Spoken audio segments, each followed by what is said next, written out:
Bem-vindos ao canal Sejam Santos, onde vamos explorar a vida e as obras dos santos mais inspiradores da história da Igreja Católica. Nós vamos compartilhar suas histórias, seus ensinamentos e seus exemplos de virtudes, esperando que possam nos inspirar a viver de acordo com os ensinamentos de Cristo. Então, se você quer aprender mais sobre esses santos e descobrir como suas vidas podem ser caminhos que nos levam a Jesus Cristo para nós hoje, inscreva-se no nosso canal e deixe o seu like. Inscreva-se hoje mesmo, divulgue nosso canal a seus amigos e comunidades e nos ajude o nosso canal para que possamos alcançar mais pessoas na divulgação a conhecer mais a vida dos santos. Onde a santidade é uma jornada diária. Faça parte dessa comunidade de busca pela santidade.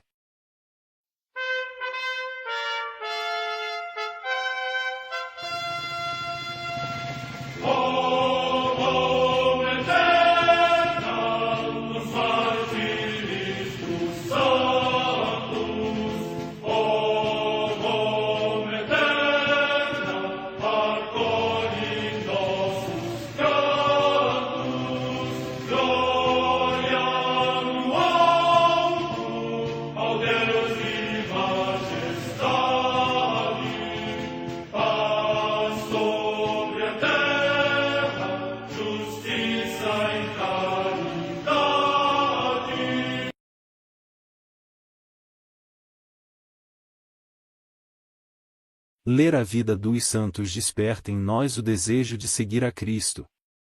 Através de suas vidas podemos aprender as virtudes, a sabedoria e o amor de Deus.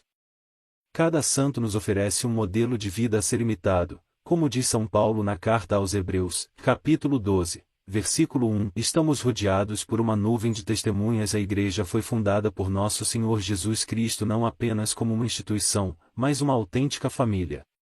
Os santos mártires, confessores, doutores, as virgens, os santos pastores e todos os demais santos são realmente nossos irmãos que nos precederam no caminho da fé e já estão no céu, para onde também iremos nós, pela graça de Deus. Portanto, sede santos, assim como vosso Pai Celeste é santo. Mateus capítulo 5, versículo 48. Hoje, dia 19 de março, celebra a Igreja a vida desse grande. A Santa Madre Igreja celebra também nesse dia 19 de março os santos. Em Spoleto, na Úmbria, região da Itália, São João, abade de Parrano, que orientou como pai um grande número de servos de Deus. Morte no século VI. Em Pavia, na Lombardia, também região da Itália, o beato Snardo de Ciampo, presbítero da Ordem dos Pregadores, que fundou nesta cidade um convento da sua ordem. Morte no ano 1244. Em Siena, na Etrúria, hoje na Toscana, também região da Itália, o beato André Gallerani, que visitou e confortou solicitamente os enfermos e os atribulados e congregou vários companheiros na Associação dos Irmãos da Misericórdia, para que, como leigos sem votos, se dedicassem ao serviço dos pobres e dos enfermos. Morte no ano 1251. Em Camerino, no Piceno, hoje nas Marcas, também região da Itália, o beato João Burali de Parma, presbítero da Ordem dos Menores, que o Papa Inocêncio IV enviou como delegado aos gregos, para procurar restabelecer a sua comunhão com os latinos. Morte no ano 1289. Em Pavia, na Lombardia, igualmente região da Itália, a beata Sibilina Biscossi, virgem, que, ficando cega aos 12 anos, passou 65 anos reclusa numa cela contígua à Igreja da Ordem dos Pregadores, iluminando com a sua luz interior muitas pessoas que a ela acorriam. Morte no ano 1367. Em Vicenza, no Vêneto, também região da Itália, o beato Marcos de Marcho de Montegallo, presbítero da Ordem dos Menores, que, para socorrer a indigência dos pobres, criou a obra denominada Monte de Piedade. Morte no ano 1496.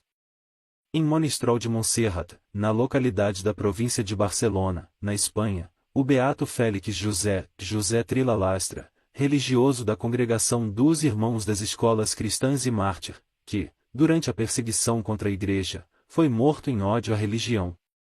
Morte no ano 1936. Perto de Munique, cidade da Baviera, na Alemanha, o beato Narciso Turchan, presbítero da Ordem dos Frades Menores e mártir, que, da Polônia, submetida a um nefasto regime, foi deportado por causa da sua fé para o campo de concentração de Dachau, onde morreu vitimado pelas torturas. Morte no ano 1942. Em Mauthausen, na Áustria, o beato Marcelo Calo, mártir, que, vindo ainda jovem de Rennes, cidade da França, durante a guerra confortava com o estímulo fervoroso da fé os seus companheiros de cativeiro, exaustos por tão duros trabalhos forçados, e por isso foi morto num campo de extermínio. Morte no ano 1945. Quem poderá calcular poder intercessor de São José junto a seu divino Filho? Tendo-lhe sido Jesus submisso durante a vida terrena, certamente não deixará de atender a todos os pedidos feitos por ele na eternidade. Ao longo da história da Igreja, encontramos certos personagens cuja grandeza ultrapassa qualquer lenda. Parecem de fato ser eles objeto de uma especial predileção de Deus que adorna suas almas com o brilho das virtudes mais elevadas e de raríssimos dons. Entretanto, a todos esses supera um santo muito conhecido, mas ao qual com frequência não se presta a devida atenção, em São José, pai virginal do menino Jesus. Na mente de Deus, desde toda a eternidade. Quando, antes do início dos tempos, Deus Pai determinou num mesmo decreto a origem de Maria e a encarnação da divina sabedoria, quis que a chegada de seu Filho ao mundo fosse revestida da suprema pulcritude que convém a Deus. Contudo, apesar dos aspectos de pobreza e humildade com os quais haveria de se mostrar, ele deveria nascer de uma virgem, com fome. Isaías capítulo 7 versículo 14, sem mancha de pecado, que reuniria em si as alegrias da maternidade e a flor da virgindade. Todavia, era indispensável a presença de alguém capaz de assumir a figura de pai perante o Verbo de Deus encarnado, em quem a Santíssima Trindade, de certo, também pensou no mesmo decreto. Ademais, a ele bem podemos aplicar as palavras da Escritura acerca do rei Davi, de quem seria descendente, o Senhor escolheu para si um homem segundo o seu coração, e Samuel capítulo 13 versículo 14. Este é São José, à altura de ser o esposo de Maria. A fim de termos uma ideia de quem é ele, precisamos considerar que, ao ser escolhido para pai adotivo do menino Jesus, cabia-lhe ser esposo de Nossa Senhora e, para o matrimônio ser harmônico e proporcionado, era necessário que estivesse à altura dela. No entanto, quem é a Nossa Senhora? A mais perfeita de todas as criaturas, a obra-prima do Altíssimo, concebida sem sombra do pecado original. Se somarmos as virtudes de todos os anjos e de toda a humanidade até o fim do mundo, não teremos sequer uma pálida ideia de sua singular perfeição.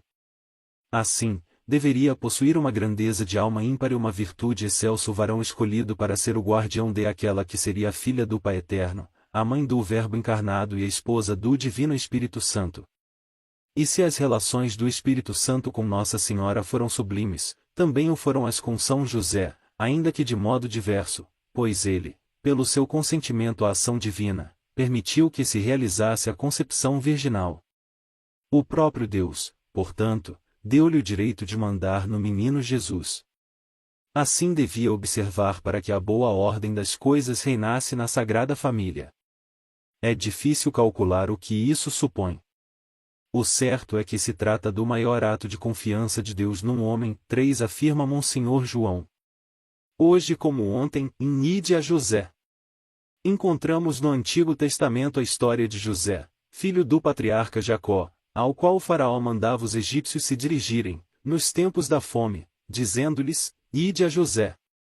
De maneira semelhante, diz um piedoso autor do século passado, a divina providência constituiu o santo patriarca como senhor de sua casa e príncipe de todos os seus bens, pondo em suas mãos as chaves dos tesouros celestiais, como o faraó pôs as chaves dos celeiros do Egito nas mãos do antigo José, vice-rei daquele país. 4.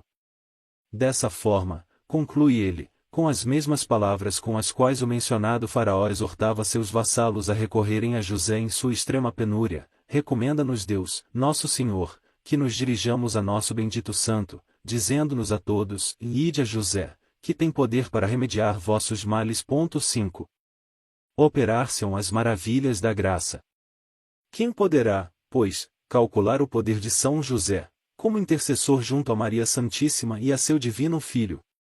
Ele pode tudo diante do Divino Redentor, pois tendo-lhe sido submisso durante sua vida terrena, conforme Lucas capítulo 2, 51, certamente não deixará de atender nenhum de seus pedidos por toda a eternidade. Que a virtude e santidade de São José foram extraordinárias, vemos pela grande missão que Deus lhe confiou. Segundo a doutrina de São Tomás de Aquino, Deus confere as graças e privilégios à medida da dignidade e da elevação do Estado, a que destina o indivíduo. Pode imaginar-se dignidade maior que a de São José que, pelos desígnios de Deus, devia ser esposo de Maria Santíssima e pai adotivo de seu divino Filho? Que morte santa terá tido o pai adotivo de Jesus! Que felicidade morrer nos braços do próprio Jesus Cristo, tendo à cabeceira a Mãe de Deus! Mortal algum teve igual ventura. A Igreja com muita razão invoca São José como padroeiro dos moribundos e os cristãos se lhe dirigem com confiança, para alcançar a graça de uma boa morte. Não existem relíquias de São José, tampouco sabe-se algo do lugar onde foi sepultado. Grande deve ser a nossa confiança na intercessão de São José. Santa Teresa, a grande propagandista da devoção a São José, chegou a dizer: "Não me lembro de ter me dirigido a São José, sem que tivesse obtido tudo o que pedirá." A devoção a São José na Igreja Católica é antiquíssima. A Igreja do Oriente celebra-lhe a festa desde o século IX, tendo os carmelitas introduzido tal festa na Igreja Ocidental. Os franciscanos em 1399 já o festejavam. O Papa Sixto IV inseriu-a no breviário e no missal, Gregório XV generalizou-a em toda a Igreja. Clemente XI compôs o ofício com os hinos para o dia 19 de março e colocou as missões da China sob a proteção de São José. Pio IX introduziu, em 1847, a festa do patrocínio de São José e, em 1871 declarou o padroeiro da Igreja Católica. Oremos. Lembrai-vos, ó Puríssimo Esposo da Virgem Maria, que jamais se ouviu dizer que alguém tivesse invocado vossa proteção, implorado vosso socorro e não fosse por vós atendido. Com esta confiança, venho à vossa presença, a vós com fervor me recomendo. Não desprezeis as minhas súplicas, Pai adotivo do Redentor, mas dignai-vos de acolhê-las piedosamente. Amém.